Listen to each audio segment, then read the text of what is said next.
Bismillahirrahmanirrahim. Assalamualaikum warahmatullahi wabarakatuh. Innal hamdalillah nahmaduhu wa nasta'inuhu wa nastaghfiruh wa na'udzu billahi min shururi anfusina wa sayyiati a'malina may yahdihillahu fala mudilla lahu wa may yudlil fala hadiya lahu. Asyhadu an la ilaha illallah wahdahu la syarika lahu wa asyhadu anna Muhammadan abduhu wa rasuluh. Allahumma salli wa sallim wa barik ala Muhammad wa ala alihi wa sahbihi ajma'in. Alhamdulillah, Bapak Ibu sekalian dirahmati Allah, saudara-saudari sekalian yang semoga senantiasa dimuliakan dan diberikan karunia, kesehatan, kenikmatan, keistiqomahan di dalam iman, insyaallah. Pagi hari ini kita bersyukur kembali kepada Allah, diberikan kesempatan untuk bisa hadir di majelis ilmu. Tentunya ini adalah bagian juga dari karunia Allah Subhanahu wa taala kepada hambanya, dan kita selalu berdoa kepada Allah semoga kenikmatan ini, nikmatnya bisa duduk di majelis ilmu seperti ini, Allah Subhanahu wa taala karuniakan pada diri kita. Karena sungguh ini adalah sebuah amalan yang ringan, namun pahalanya begitu sangat besar.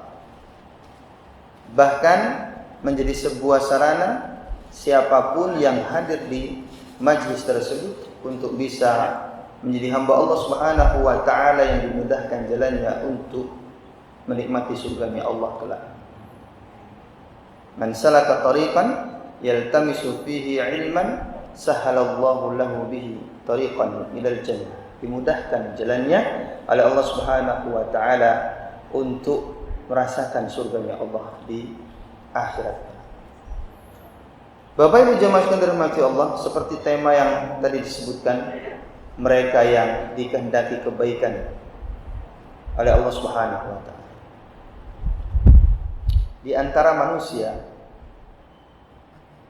kita semuanya yang ada di muka bumi ini, ada orang-orang yang memang dikehendaki oleh Allah Subhanahu wa taala kebaikan dalam hidupnya.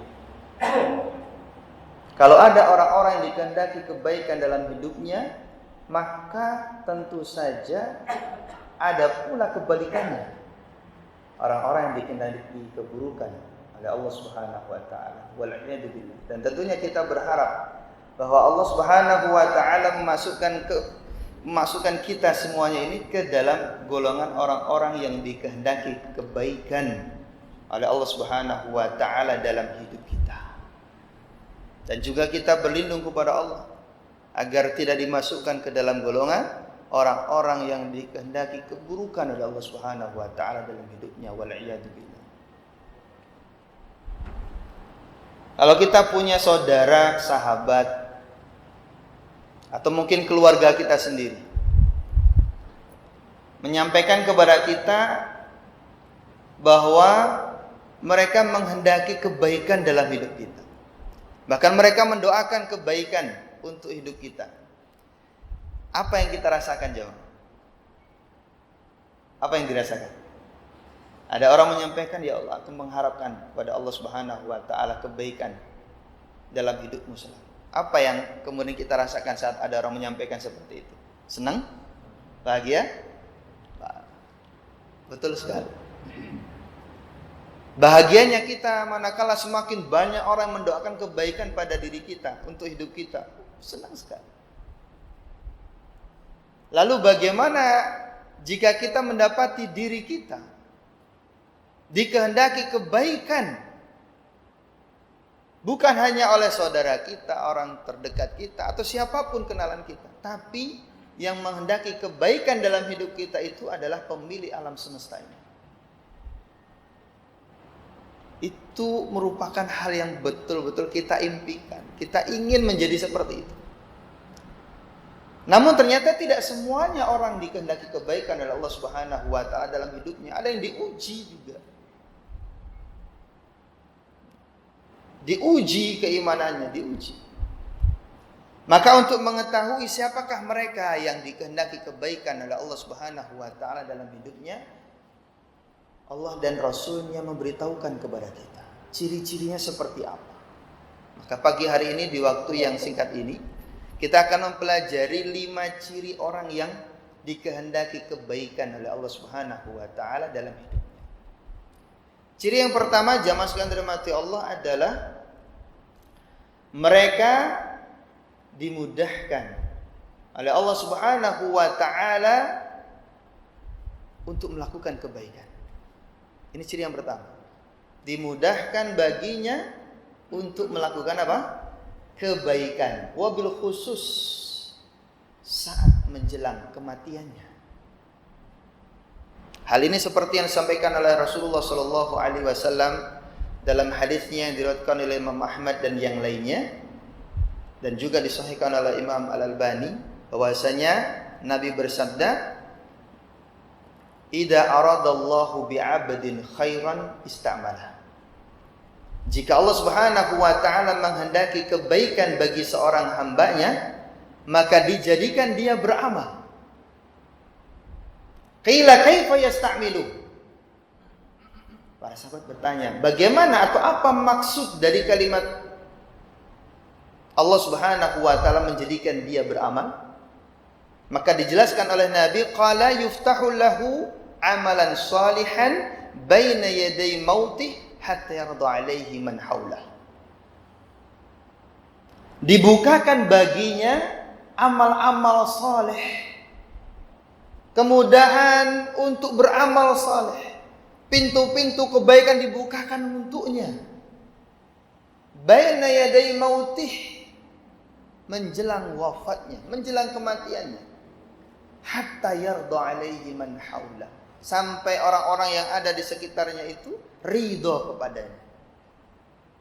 Hadis ini mengajarkan kepada kita jamaah sekalian dirahmati Allah,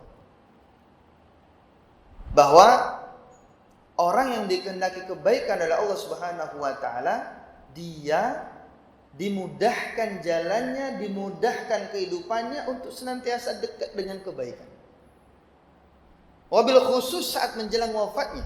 Tapi ini bukan kemudian dipahami bahwa kalau kita melihat mungkin saudara kita, tetangga kita, atau teman lagi semangat-semangatnya ibadah, sholatnya kuat, puasanya kenceng, sedekahnya banyak, apapun, tilawahnya juga luar biasa, amal solehnya tuh meningkat sekali, bagus amal solehnya.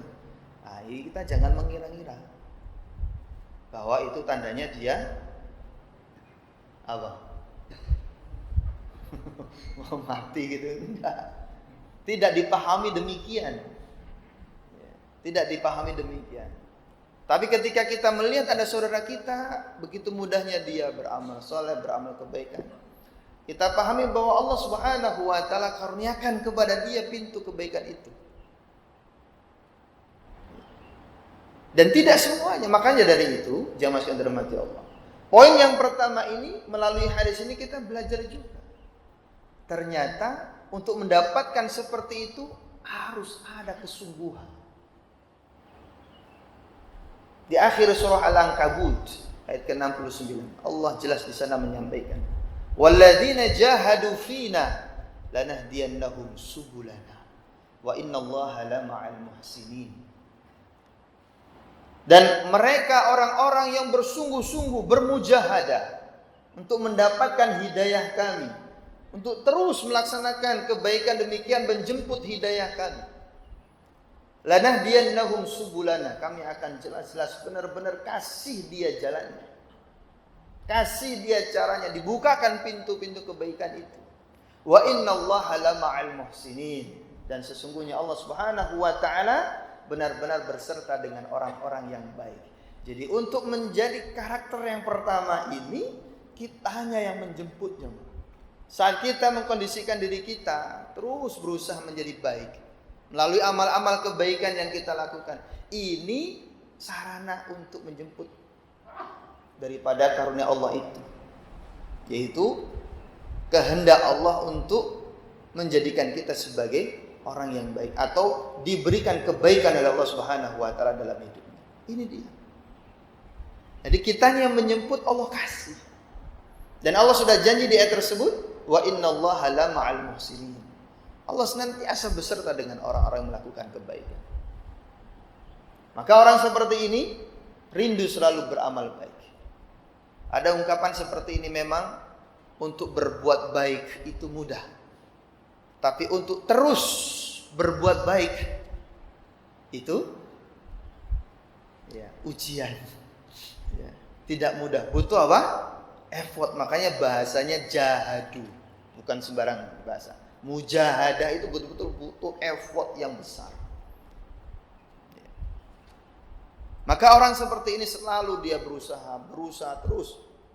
Ada kebaikan, dia datang. Ada kebaikan sedikit, dia lakukan, dia datangi. Untuk semua kekurangannya, dia menyadari. Maka dia tutup dengan istighfar dan taubat dia. Dan ini menjadikan dia terus dalam lingkaran kebaikan itu saat dia beramal kebaikan. Lalu dia bertaubat kepada Allah atas kekurangan dari amal-amalnya tersebut. Dia menyadari bahwa dia bisa beramal, dia melakukan kebaikan itu karena petunjuk Allah Subhanahu wa taala. Dia menyadari pula bahwa dari setiap amalnya pasti ada yang kurang, maka dia beristighfar. Maka benar ajaran Nabi Shallallahu alaihi wasallam dalam doa Sayyidul Istighfar. Kata Nabi dalam doa tersebut, ada dua pengakuan yang kita ucapkan di sini.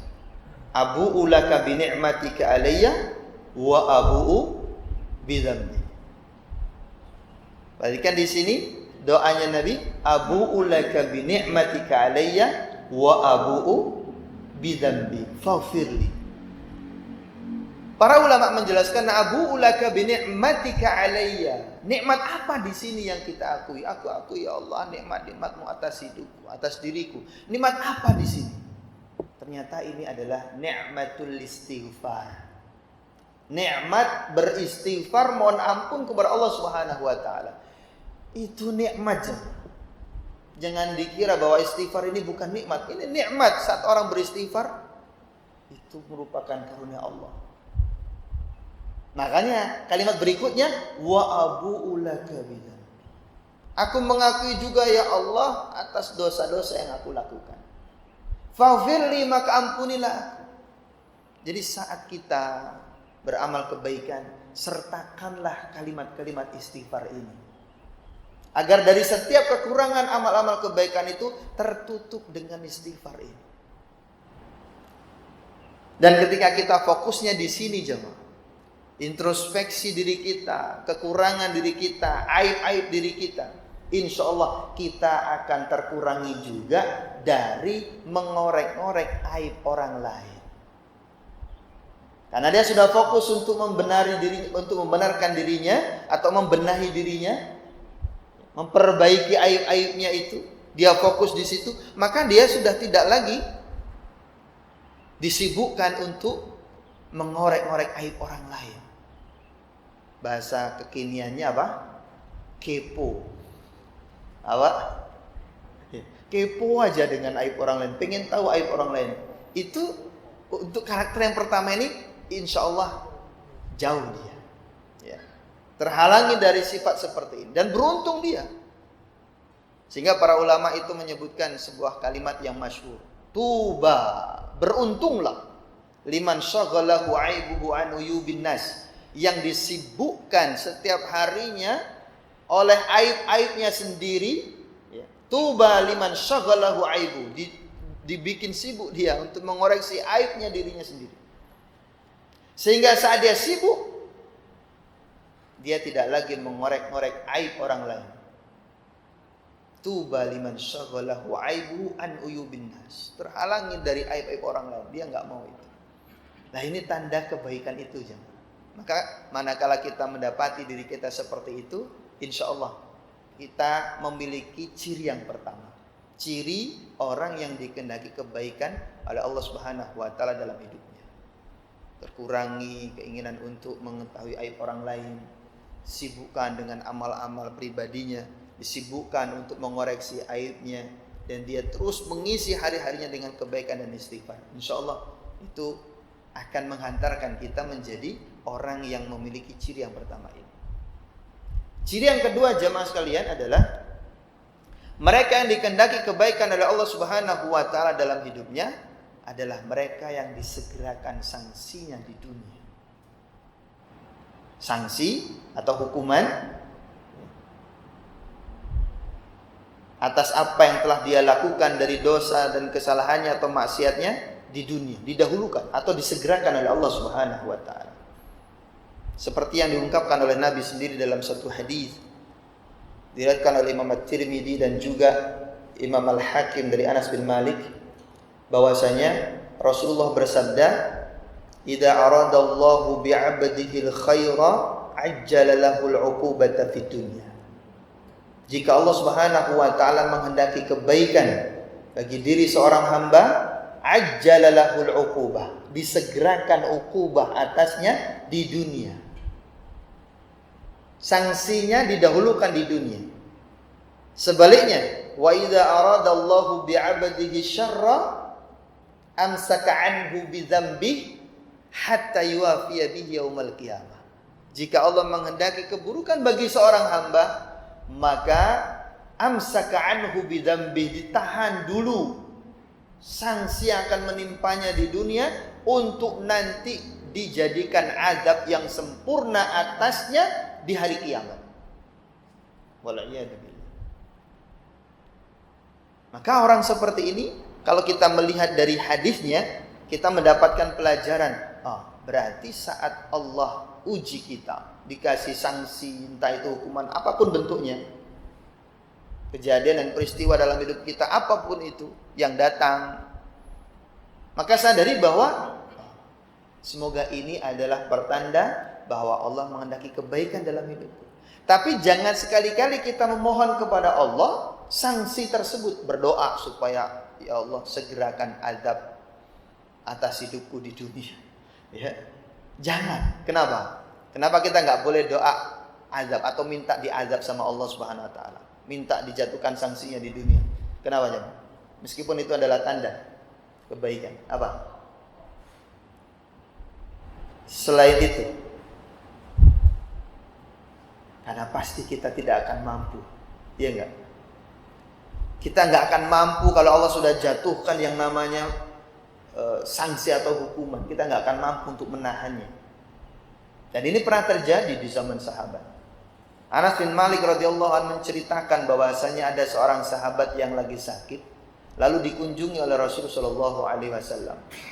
Nabi saat bertemu dengan sahabat yang sakit itu mendapati sahabat ini sakitnya menyebabkan dirinya kurus.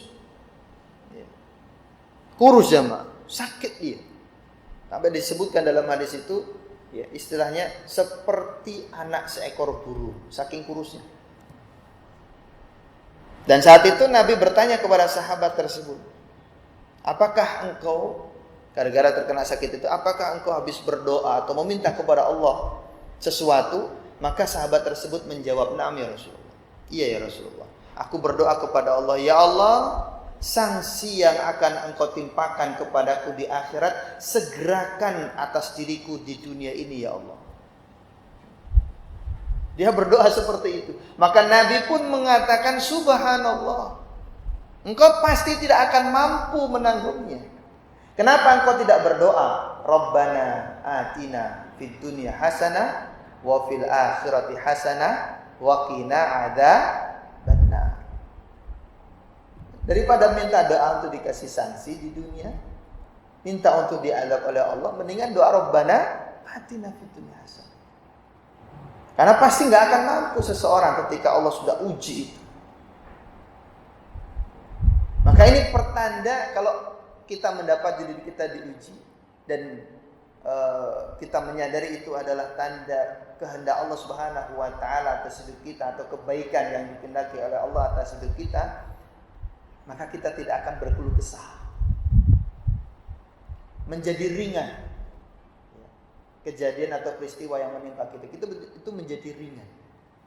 Dan ini relate dengan ciri yang ketiga, Yaitu orang yang dikehendaki kebaikan oleh Allah Subhanahu wa taala dalam hidupnya, dia pasti diuji oleh Allah. Dikasih musibah, dikasih cobaan oleh Allah Subhanahu wa taala.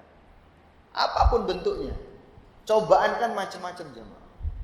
Musibah juga macam-macam. Apapun itu. Kejadian demi kejadian yang kita alami di hidup kita ini. Dan kita lihat itu adalah sebuah musibah. Sadari bahwa itu adalah tanda Allah Subhanahu wa taala menginginkan kebaikan dalam hidup kita. Loh kok bisa?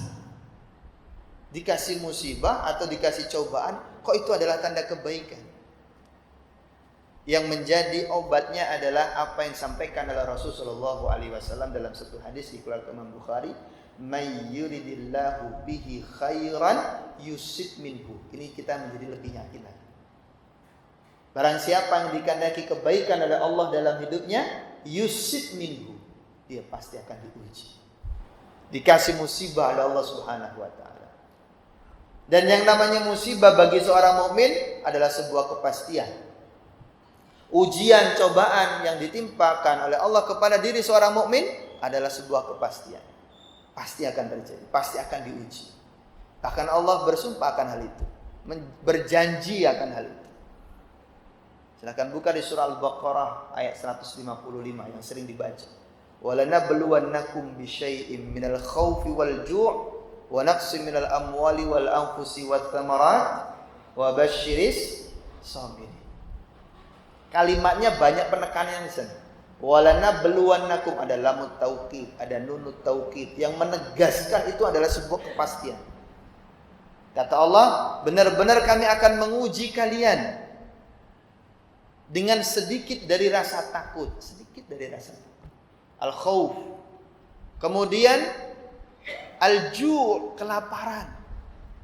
Wa naqsim minal amwal wal anfus, kekurangan dari sisi harta, jiwa, dari sisi buah-buahan, makanan dan sebagainya. Wa basyiris sabirin. Kasih kabar gembira kepada orang-orang yang sabar. Dari ayat ini kita juga belajar bahwa ketika diri kita menyatakan beriman kepada Allah Subhanahu wa taala, maka bersiaplah juga untuk diuji oleh Allah agar terlihat dan terbukti apakah kita benar-benar beriman kepada Allah Subhanahu wa taala. Allah katakan dalam surah Al-Ankabut juga ayat kedua, "Hasiban nas ayutraku ayyaqulu amanna wa hum la yuftanun?" Apakah manusia dibiarkan begitu mengucap ya, beriman sementara mereka tidak diuji? Apakah dibiarkan saja mereka menyatakan dirinya beriman tapi kemudian tidak diuji? Pasti diuji. Karena orang-orang terdahulu yang mengatakan beriman pun juga diuji, maka kita pun juga akan diuji. Maka ujian, cobaan, bala, semuanya sebagai apa? Semuanya sebagai saringan. Benar-benar keimanan seorang hamba itu seperti apa kepada Allah. Disaring apakah dia benar-benar beriman kepada Allah. Maka saat kita mendapati hidup kita nih, Bapak Ibu sekalian dirahmati Allah, diuji oleh Allah, apapun bentuk ujian. Bisa harta, bisa keluarga, bisa karir, bisa bisnis kita, apapun itu. Namun semoga kita dijauhkan daripada ujian yang mengenai agama kita. Kalau ujian yang terkait dengan dunia, tidaklah lebih berat manakala kita diuji oleh Allah dengan ujian agama. Kita menjadi malas ibadah, malas baca Quran, malas zikir. Itu ujian lebih besar, lebih berat. Malas ngaji, setiap baca Al-Quran ngantuk, setiap ikut pengajian ngantuk. Wah, itu ujian. Apa? Ujian. Lebih berat itu ujian. Mau sedekah malas, takut kalau uangnya habis. Qiyamul lail, mata sepet, pengennya bangun kok kayaknya nanggung. Pengen narik selimut lagi, pengen lanjut tidur. Ujian. Maka semoga ujian-ujian kita hanya terkait dengan masalah-masalah dunia saja. Semoga kita dijauhkan dari ujian yang terkait dengan agama kita. Karena ini lebih berat, jamaah sekalian dirahmati Allah. Nah, hal ini juga memberitahukan kepada kita bahwa ketika Allah menguji diri kita atau hidup kita ini dengan berbagai macam ujian itu, Allah sebenarnya tidak ingin mendolimi apalagi menyakiti kita. Tidak. Justru saat kita mendapati hidup kita ini ada ujian dari Allah Subhanahu wa taala, kita menjadi paham ketika Rasulullah menjelaskan manfaatnya diuji oleh Allah Subhanahu wa taala. Apa itu? Derajatnya naik, dosanya dihabiskan. Derajatnya naik, dosanya dihapuskan. Dari satu sabdanya yang diriwayatkan oleh Imam Ahmad bahwasanya Nabi bersabda, la yazalul bala'u bil mu'min awil mu'minah. Senantiasa yang namanya bala, ujian, musibah, apapun namanya itu, akan menimpa diri seorang mukmin ataupun mukminah fi jasadihi wa fi malihi wa fi waladihi, mengenai jiwanya atau mengenai jasadnya, fisiknya, sakit dan sebagainya, ataupun mengenai hartanya atau mengenai anak keturunannya, diuji seperti itu. Apa sih manfaatnya ya Rasul? Diuji seperti itu di tubuhnya atau di fisiknya ada sakit, terkena ini, sakit itu. Diuji dengan hartanya, kehilangan ini, habis ini dan sebagainya. Ataupun diuji dengan anaknya, kena seperti ini, seperti itu. Apa sih manfaatnya ya Rasul? Orang terus diuji seperti itu, orang mukmin terus diuji seperti itu. Kata Rasul sallallahu alaihi wasallam, hatta yalqallah wa ma alaihi min khati'ah. Supaya nanti saat bertemu dengan Allah, dia bertemu dengan Allah tanpa membawa khati'ah, tanpa membawa dosa. Dihabiskan di dunia Allah. Dihabiskan di dunia. Namun ada yang bertanya begini, tapi Pak, kadang kita nggak kuat. Kadang kita merasakan begitu berat musibah dan ujian itu menimpa. Maka obatnya adalah satu, lapang dada. Apa jemaah? Lapang dada. Kita berlapang dada atas setiap kejadian, atas setiap musibah yang menimpa kita. Apa? Lapang dada. Dan untuk bisa lapang dada itu ada 5 kunci singkat. Yaitu apa? Memiliki kesadaran. 5 kesadaran yang harus kita miliki. Yang pertama, sadari bahwa kejadian atau musibah yang Allah Subhanahu wa taala itu timpakan dalam hidup kita, semuanya atas izin Allah. Ma asaba min musibatin illa biidnillah. Tidak ada musibah yang ditimpakan kecuali itu dengan izin Allah. Wa may yu'min billah yahdi qalbah. Siapa yang beriman kepada Allah, maka Allah akan kasih petunjuk dia agar dia sadar bahwa apa yang tertulis, apa yang sudah ditetapkan oleh Allah itu pasti lebih baik dari apa yang dia inginkan. Maka ringan kita, lapang dada kita, sudah izin Allah. Dan pasti Allah tidak akan mendolimi hambanya. Ya. Kesadaran yang kedua, sadari bahwa musibah atau kejadian itu semuanya berakhir baik. Apapun yang dialami manusia dari ketetapan Allah, semuanya berujung baik bagi seorang mukmin. Bukankah Rasulullah berpesan, ajaban li amril mu'min, inna kulla amrahu khair. Inna amrahu kullahu khair. Menarik, menakjubkan dari perkara orang-orang mukmin. Semua urusan orang-orang mukmin itu mau gak enak atau enak, semuanya baik baginya. Itu Nabi yang mengatakan. Diuji kelapangan itu adalah insya Allah dia akan bersyukur dan itu juga berujung kebaikan. Diuji kesempitan, kesulitan, kepahitan, itu pun juga berujung baik bagi hidupnya. Itu kata Nabi SAW. Maka ketika menyadari hal ini, ringan hati kita. Enteng hati kita, lapang dada kita. Yang ketiga, sadari bahwa semua ujian atau musibah itu sudah terukur. Tidak mungkin melebihi batas kemampuan kita. La yukallifullahu nafsan illa wusaha. Pasti terukur. Maka sebenarnya yang diuji bukan kemampuan kita yang diuji. Tidak. Karena Allah sudah tahu kemampuan kita masing-masing. Terus yang diuji apa sebenarnya? Yang diuji adalah kemauan kita. Mau nggak nerima ujian itu? Mau nggak mengakui? Mau nggak kita mengadu kepada Allah bahwa kita ini hamba Allah yang lemah, butuh selalu kepada Allah Subhanahu wa taala. Butuh bersandar terus kepada Allah Subhanahu wa taala. Pengen dekat terus dengan Allah Subhanahu wa taala. Mau nggak? Itu sebenarnya target daripada setiap ujian yang Allah datangkan dalam hidup kita itu. Nah, ini kesadaran yang ketiga. Sadari juga bahwa apapun ujian itu yang datang menimpa hidup kita, semuanya menjadi kafarah. Dalilnya tadi sudah disampaikan bahwa tujuannya didatangkan bala. Senantiasa seorang mukmin dan mukminah menimpa bala atau ujian, tujuannya adalah selain meningkatkan derajat dia di sisi Allah, juga untuk menghapus daripada dosa-dosa, menjadi kafarah. Jadi ringan saat musibah datang, ini adalah kafarah, ringan, lapang dada kita. Dan yang terakhir jamaah, bahwa sadari bahwa saat seseorang itu diuji oleh Allah Subhanahu wa taala,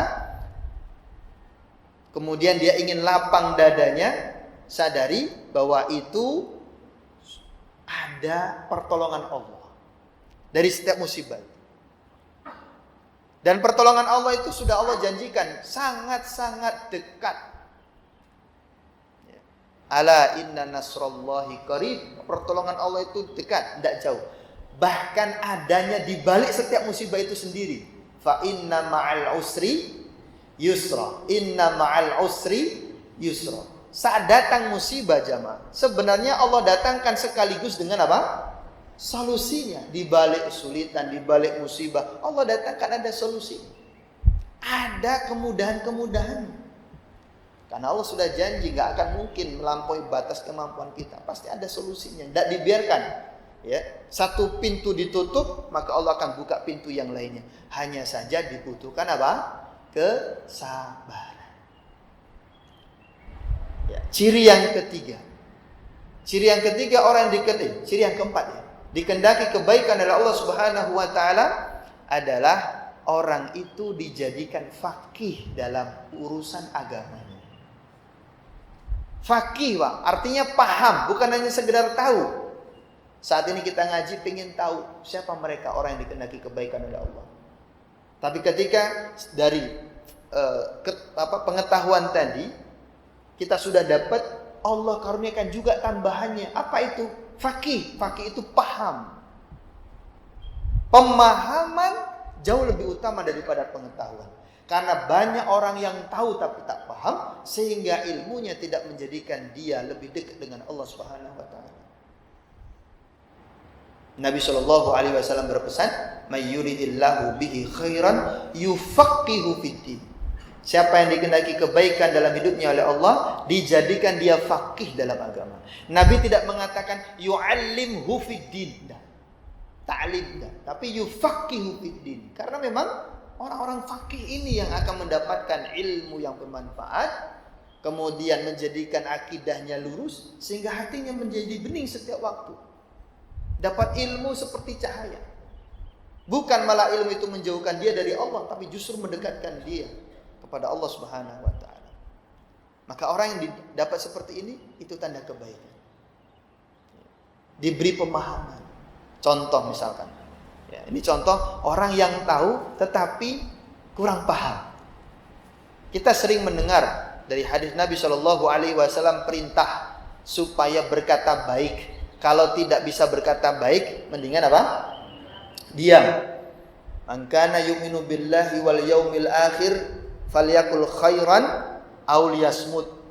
Barang siapa yang beriman kepada Allah dan hari akhir, maka hendaklah dia berkata baik atau diam. Perintahnya jelas, berkata baik atau diam. Namun manusia justru malah seringkali sebaliknya. Disuruh ngomong baik, malah banyakan ngomong buruk. Ya. Disuruh diam dari berkata buruk, malah pengen seringnya apa? Ngomong yang buruk. Entah itu mencaci lah, menghina, meremehkan, menuduh, mengadu domba, menggibah, macam-macam yang dari lisan ini. Diperintahkan untuk berkata baik saja. Kalau nggak bisa ngomong baik, mending diam. Tapi malah sebaliknya. Dan memang ini ujian. Lisan ini, Masya Allah, mudah sekali mengucap. Kalau enggak, HP. Ya, nggak ngomong tapi jari-jarinya yang mengetik. Kalau ada misalkan di sosial media lagi viral apa, kejadian apa, seseorang melakukan apa yang dia tidak tahu urusannya, ikut-ikutan nimbrung di komentar. Kalau itu sesuatu yang membuat emosi, komentarnya mengerikan sekali. Warga plus 62. Warga plus 62 ya, warga Indonesia. Ya. Di komen-komennya itu. Hindari jamaah. Hindari, betul-betul hindari. Meskipun saat itu kita emosi, kesel, gitu ya. Tapi ketika itu memang bukan urusan kita, kita nggak tahu duduk perkaranya yang benar siapa, yang salah siapa. Bahkan meskipun kita juga tahu itu, misalkan ya, kita tahu benar-benar dia yang salah. Manakala itu memang menjadi aib orang dan sebagainya, udah, nggak usah ikutan, apalagi nge-share. Ya. Apalagi bikin status kemudian apa? Orang lain juga ikut nimbrung, jelek-jelekin di situ. Ikut tersulut emosinya. Jangan menjadi sumber keburukan. Udah. Ini dia. Jadi hati-hati jemaah. Banyak orang tahu tapi nggak paham. Ya. Maka ngaji, belajar seperti ini adalah salah satu sarana untuk mendapatkan pemahaman itu. Ini yang keempat. Ini yang keempat. Mayuridillahu bi khairin yufaqihu fid din. Yang terakhir, yang kelima adalah Allah Subhanahu wa taala karuniakan kepada orang tersebut kesabaran. Kata Nabi, "Ma u'tiya ahadun 'ata'an khairan wa awsa' minas sabr." Tiadalah seorang hamba diberikan oleh Allah suatu pemberian yang lebih baik dan lebih luas daripada kesabaran. Bahkan ini menjadi kunci daripada karakter 1, 2, 3, 4-nya. Kata Allah, wa ma yulaqaha illal ladzina sabaru. Dan tiada yang akan diberikan oleh Allah Subhanahu wa taala sifat-sifat terpuji tersebut melainkan orang-orang yang dikaruniai kesabaran. Wa ma yulaqaha illa dzu hadzin 'adzim. Dan tiadalah yang diberikan oleh Allah sifat-sifat terpuji tersebut dalam hidupnya kecuali orang yang dikaruniai keberuntungan yang besar. Maka untuk mendapatkan itu kuncinya apa? Kesabaran. Sabar saat menjalankan perintah Allah. Sabar saat menjauhi larangan Allah. Sabar saat diuji oleh Allah Subhanahu wa taala. Ketiga-tiganya ini butuh kesabaran. Maka penting banget kesabaran. Saking pentingnya para ulama itu mengibaratkan begini, jemaah. Kesabaran dengan keimanan itu seperti kepala dengan tubuh. Apa jadinya kalau tubuh kehilangan kepala? Bisa hidup tak? Ada orang hidup tanpa kepala? Maka keimanan kita kalau kehilangan kesabaran maka sudah hilang. Kurang sempurna bahasanya. Kalau tubuh tanpa kepala tidak bisa hidup, maka keimanan tanpa kesabaran juga tidak bisa hidup keimanan. Maka butuh banget dengan kesabaran ini. Syekhul Islam Ibnu Taimiyah rahimahullah menjelaskan kepada kita kalimat yang begitu indah. Al-arif, orang yang mengenal Allah, dia akan senantiasa terus yasiru ilallah baina musyahadatil minnah wa mutala'ati aibin nafsi wal amal. Ini butuh kesabaran. Orang yang pengen terus dekat dengan Allah Subhanahu wa taala, berjalan menuju Allah Subhanahu wa taala, dia akan melakukan dua hal ini. Baina musyahadatil minnah wa mutalati aibin nafsi wal amal. Senantiasa dia akan menyadari nikmat Allah Subhanahu wa taala atas hidupnya, musyahadatul minnah, menyadari nikmat-nikmat Allah dalam hidupnya, dan juga mengoreksi, memperbaiki daripada aib-aib dirinya dan amalnya. Dan untuk itu butuh kesabaran karena perjalanannya jauh dan juga berat dengan berbagai macam ujiannya. Inilah jamaah 5 karakter, 5 ciri yang Allah karuniakan kepada seseorang manakala Allah ingin agar kehidupan dan juga pribadinya dipenuhi dengan kebaikan demi kebaikan. Dan kita berdoa kepada Allah, semoga dari kelima karakter itu, sedikit banyaknya kita sudah mulai memupuknya dalam diri kita. Dari mulai apa? Didekatkan dan dibukakan senantiasa pintu kebaikan dan amal-amal soleh. Lalu kemudian Allah Subhanahu wa taala juga memberikan kepada kita kesadaran untuk bisa sabar saat mendapati diri kita diuji oleh Allah Subhanahu wa taala, melihat daripada sanksi atau hukuman Allah di kehidupan kita ini, kita menjadi lebih kuat dan sabar. Kemudian kita dikaruniai Allah Subhanahu wa taala kemauan untuk senantiasa memperbaiki diri melalui ta'allum, belajar, sampai kita paham, memiliki pemahaman yang itu mengundang daripada kebeningan hati kita. Dan kemudian Allah Subhanahu wa taala memberikan karunia kesabaran dalam hidup kita. Ini harapannya, harapan kita. Semoga Allah Subhanahu wa taala kabulkan. Ada pertanyaan, monggo silakan. Ya.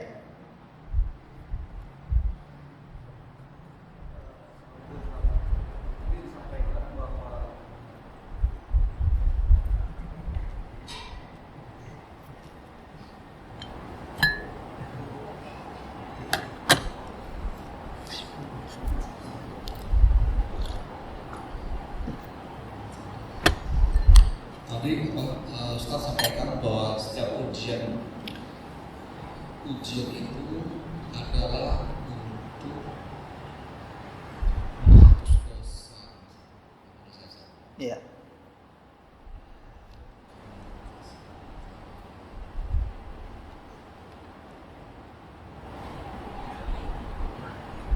Oh ya. Jadi tujuan ujian adalah agar ketika hamba itu bertemu Allah tidak membawa dosa-dosanya. Nah, pertanyaannya, bukankah Allah itu Maha Pemaaf, Ustaz? Apakah setiap dosa itu harus dikompensasi dulu berupa ujian seperti ini? Apakah satu sisi kan Allah Maha Pemaaf, kenapa enggak dimaafkan saja? Ya. Baik. Allah Subhanahu wa taala Maha apa? Pemaaf. Karena Maha Pemaafnya, pemaafan itulah, Allah Maha memaafkan itulah, ya.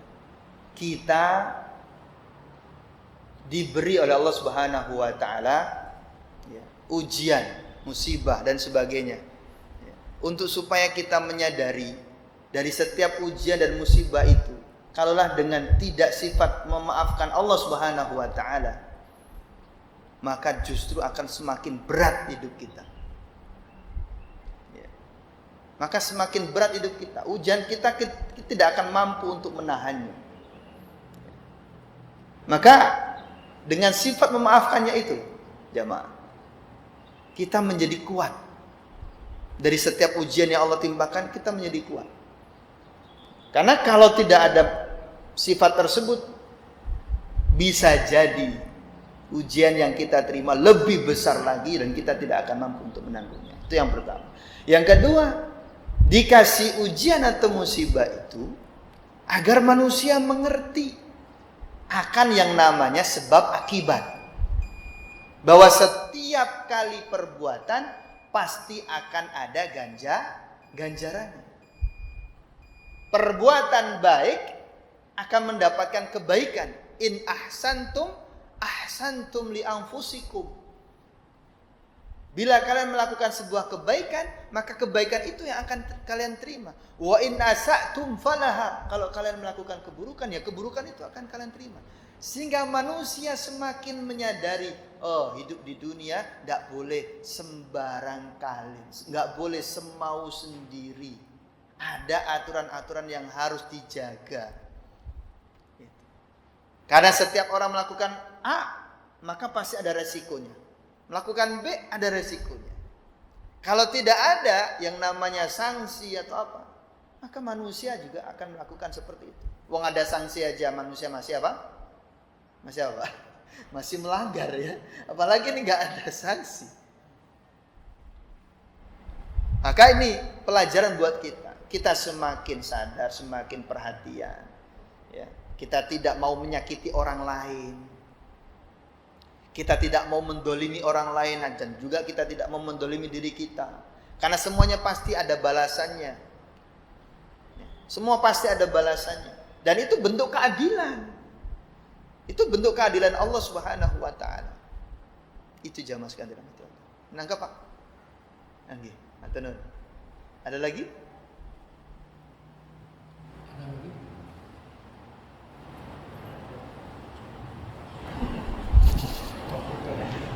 Dah, cukup? Cukup ya. Mungkin satu Pak Ustaz. Iya, silakan. Jadi kalau misal seseorang tidak mendapat ujian, ya tidak mendapat ujian, berarti ujiannya itu dosa-dosa, kesalahan-kesalahan itu atau apapun itu nanti ditimpakan di akhirat Ustaz. Makanya itu gimana solusi itu Ustaz? Iya. Jangan sekali dirahmati Allah. Kalau selama hidup tidak akan mungkin, bahasanya mustahil. Seseorang nggak punya masalah, seseorang nggak pernah merasakan diuji oleh Allah, itu nggak mungkin. Selama di dunia Pak, ya, pengen nggak dapat musibah atau ujian dan sebagainya, itu berarti apa? Harus di mana? Di surga. Selama di dunia udah pasti diuji. Ya. Tetapi apakah kemudian dalam memahaminya itu berarti kalau orang yang tidak mendapati hidup di dalam hidupnya itu musibah, kayaknya hidupnya itu lempeng, itu berarti nanti sempurna ya adabnya di akhirat. Wallahu a'lam bishawab. Ya. Contoh nih, pernah mendengar kisah Abdullah bin Ubay bin Salul? Siapa dia? Ya, gembong munafik ya. Pimpinan orang-orang munafik di Madinah.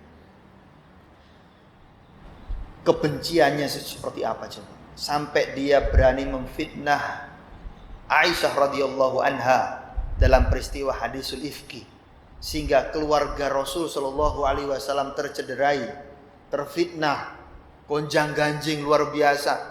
Aisyah radhiyallahu anha sampai tidak diajak bicara oleh Rasul sallallahu alaihi wasallam lebih daripada sebulan. Ya. Diajak ngomong cuma disapa saja. Apa kabar engkau wahai Aisyah pagi ini? Cuma gitu dah, habis itu enggak diajak ngobrol, enggak diajak main seperti biasanya.